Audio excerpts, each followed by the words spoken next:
నమస్తే. ఇన్నాళ్ళు నన్ను సపోర్ట్ చేస్తూ, ఎంకరేజ్ చేస్తూ మీ ప్రేమని నాకు అందిస్తున్న ప్రతి ఒక్కరికి కృతజ్ఞతలు. అలాగే ఈ వీడియో కూడా ఖచ్చితంగా మీకు ఉపయోగపడుతుంది. లైక్, షేర్ అండ్ సబ్స్క్రైబ్ చేసి మీ సపోర్ట్‌ని నాకు అందించండి. అలాగే ఈ వీడియో పట్ల మీకున్న అభిప్రాయాన్ని కామెంట్ సెక్షన్‌లో కామెంట్ చేసి తెలియజేయండి. ఇప్పుడు వీడియోని చూద్దాం. నమస్తే, వెల్కమ్ టు అవర్ ఛానల్. నేను పద్మిని. ప్రస్తుతంతో పాటు ప్రముఖ ఆధ్యాత్మికవేత్త, శ్రీ విద్య ఉపాసకురాలు, ఎనర్జీ వాస్తు స్పెషలిస్ట్ శ్రీమతి జయప్రద గారు మనతో పాటు ఉన్నారు. మాట్లాడదాం. జయప్రద గారు నమస్తే అండి. శ్రీమాత్రే నమః.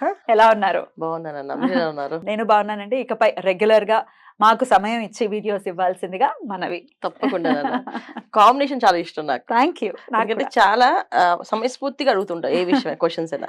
అలా అడిగినప్పుడు ఏమవుతుందంటే చాలా విషయాలు చెప్పాలనిపిస్తుంది.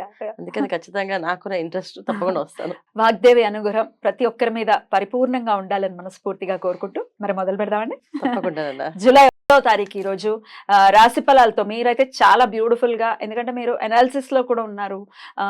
అంటే జాతకాలు చెప్పేయటమే కాదు, వాళ్ళ బిహేవియర్ ఎలా ఉంటుంది అనేది కొన్నేళ్ల బట్టి మీరు పరిశోధనలోనే ఉన్నారు కాబట్టి రాశి ఫలాలు కూడా డెఫినెట్ గా చాలా అక్యురసీ వస్తుంది మీరు చెప్పేటటువంటి విధానంలో. రైట్, ఇక జూలై 1 నుంచి చూసుకుంటే రకరకాల మార్పులు. అటు కాలసర్ప దోషంలోనే ఇప్పుడు గ్రహస్థితి ఉంది అని చెప్పుకోవచ్చు. అలాగే శని యొక్క వక్రం ఉంది, గురువు యొక్క అతిచారం ఉంది, మళ్ళీ కుజుడి వక్రం ఉంది. ఇట్లా రకరకాల గ్రహస్థితి. ఏమిటి ఇంత అలాగా మూకమ్మడి దాడి అంటారు కదా, అలానే ఉందా అనిపిస్తోంది. మరి ఏంటి ద్వాదశ రాశుల వాళ్ళకి ఎలా ఉంటుంది? ఈ విషయాలన్నీ ఒక్కసారి మీ ద్వారా. తప్పకుండా. అయితే మనకి గ్రహాల అనుగ్రహం లేదు అని అనుకుంటున్నాం కదా, దీనికి కారణం ఏంటంటే మనం చేస్తున్న కొన్ని తప్పిదాలు. సో మానవులుగా మనం పుట్టిన తర్వాత కొన్ని విషయాలు మనం నియంత్రణ లేకుండా చేసే ప్రతి ఒక్క పని ఇవాళ అవి విజృంభిస్తున్నాయి. ప్రకృతి విలయతాండవం చేస్తుంది మన మీద. ఎప్పుడు ఎటు నుంచి ఏది వస్తుందో అని చెప్పకుండా చేసేస్తున్నారు వాళ్ళు. ఎందుకు ఇలా చేస్తుందంటే దానికి కారణం కూడా మనమే. ఎందుకంటే అకాలంగా చెట్లు నరికేస్తున్నాం, అంటే అకాలంగా ఇష్టం వచ్చినట్టుగా విసర్జన చేయడం, ఎక్కడ పడితే అక్కడ మాట్లాడడం, ఇష్టం వచ్చినట్టు మన మనుషుల్ని హీనంగా మాట్లాడడం. అంటే మానవుడిగా పుట్టాక, ఒక మనిషిగా పుట్టాక ఫస్ట్ మనిషిగా ఉన్నప్పుడు ఇంక తోటి మనిషిని గౌరవించాలి, తోటి మనిషిని హీనంగా మాట్లాడకూడదు. కానీ ఆ లక్షణాలు ఏమి పెట్టుకోకుండా మాకున్నది ఇంత అని గర్వంతో వెళ్ళిపోయిన వాళ్ళు, గర్వంతో ఎగిరే వాళ్ళు, గర్వంతో ఉన్న వాళ్ళకి ఇవన్నీ కూడా శిక్షలు. అంటే ఇప్పుడు ఏం చేస్తే పెద్దవాళ్ళు చేసిన ఏవైతే పుణ్యం ఉంటుందో అది పిల్లలకి వస్తుంది. మరి పెద్దవాళ్ళు చేసిన పాపం కూడా పిల్లలకి వస్తుంది కదా.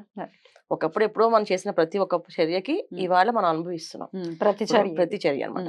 అది ఎలా తీసుకుంటుందంటే ఇంకా విధ్వంసం చేస్తుంది. ఇప్పుడు మనకి కోపం వస్తే మనం నష్టపోతాం, మన కుటుంబం నష్టపోతుంది. ప్రకృతి కోపం వస్తే ప్రపంచము అల్లాడిపోతుంది. ఇది ప్రస్తుతం ఉన్న గ్రహస్థితి. ఇప్పుడు గ్రహ గమనాలు అన్ని కొన్నా మనకి ఎప్పుడు ఏది ఎలా నడుస్తుంది అనేది చెప్పడానికి లేకుండా ఉంది. ఇప్పుడు రాశి ఫలాలు మనం తీసుకుంటే మాస ఫలితాల్లో ఇప్పుడు కుజుడు అనుకూలంగా లేడు, రవి అనుకూలంగా లేడు, శుక్రుడు అనుకూలంగా లేడు, బుధుడు అనుకూలంగా లేడు. ఎవరికి వీళ్ళకి ఈ బుధుడు అనుగ్రహం ఉంది అంటే వాళ్ళకి బుధుడు అనుగ్రహం లేదు, వీళ్ళకి శుక్రుడు అనుగ్రహం ఉంది అంటే వీళ్ళకి శుక్రుడు అనుగ్రహం లేదు. అలా ప్రతి ఒక్కరికి ఒక్కొక్క రాశికి వీడు ఒక గ్రహమే అనుకూలం.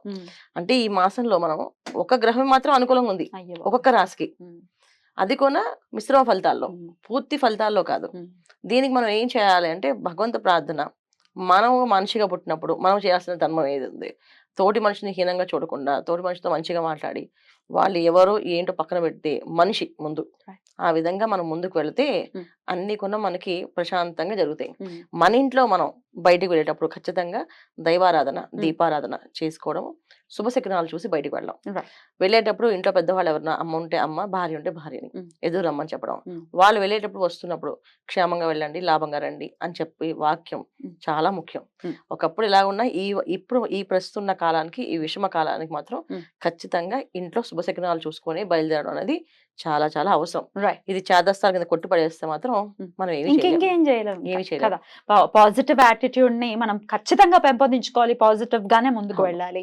ఎందుకంటే చాలా భయానకమైనటువంటి ఇవాళ కూడా చూసుకుంటే అక్కడ ఫైర్ యాక్సిడెంట్ జరిగింది ఇక్కడ జస్ట్ మనకి హైదరాబాద్ దగ్గరలోనే, లింగంపల్లి దగ్గరలో జరిగింది ఫ్యాక్టరీ. సో ఎక్కడ చూసినా వార్త అనేది ఏదైనా వస్తుందంటే అది భయం వేసేస్తుంది, ఏం జరిగిందిరా. సరే, మరి గ్రహస్థితి ఇంత దారుణంగా ఉన్నప్పుడు డెఫినెట్ గా మనం మన జాగ్రత్తలు తీసుకోవాలి. దైవారాధన మస్ట్ అండ్ షుడ్ గా చేసుకోవాలి, అందులో ఎటువంటి డౌట్ లేదు. అయినప్పటికీ ఒకసారి ద్వాదశ రాశులకి విడివిడిగా ఒకసారి మాట్లాడుకుంటే పర్టికులర్ గా ఏ విషయాల్లో ఏ రాశుల వాళ్ళు జాగ్రత్త పడాలి అనేది ఒక్కసారి వివరించండి. తప్పకుండా. మరి మొదలు పెడదాం. మరి ధనుసు రాశి వారికి ఎలా ఉండబోతుందండి ఈ మాసం? ధనుసు రాశి వాళ్ళకి ఈ మాసం మస్తు మిశ్రమ ఫలితాలే కనిపించినప్పటికీ కొన్ని వ్యవహారాలు వీళ్ళకి అనుకూలంగా ఉన్నాయి. ఉమ్. మిశ్రమ ఫలితాలు ఎందుకు అన్నామంటే ఆరోగ్య విషయంలో, తర్వాత ఇంట్లో తల్లిదండ్రుల విషయంలో, పిల్లల విషయంలో కాస్త అనారోగ్య సమస్యలు కనిపిస్తున్నాయి. ఉమ్. ఉద్యోగ అభివృద్ధి ఉంది, ఉమ్. వ్యాపార అభివృద్ధి ఉంది, ధనలాభం అనేది జరుగుతుంది. ధనలాభం ఉంది. ధనలాభం ఉంది వీళ్ళకి, ఆకస్మిక ధనలాభం అనేది జరుగుతుంది వీళ్ళకి. ఇంకొకటి ఏంటంటే స్థలం మీద, ఇంటి మీద పెట్టి ఇన్వెస్ట్మెంట్స్ ఏదైతే పెడదాం అనుకున్నారో అది ఖచ్చితంగా సఫలీకృతం అవుతుంది ఈ మాసంలో. ఉమ్. చేయొచ్చు, లోన్స్ రావడం అని లేదా డబ్బులు ఏర్పడడం అని అవుతుంది. అమ్మాలనుకునే వాళ్ళకి అమ్మే అవకాశం కూడా ఉంది. ఉమ్.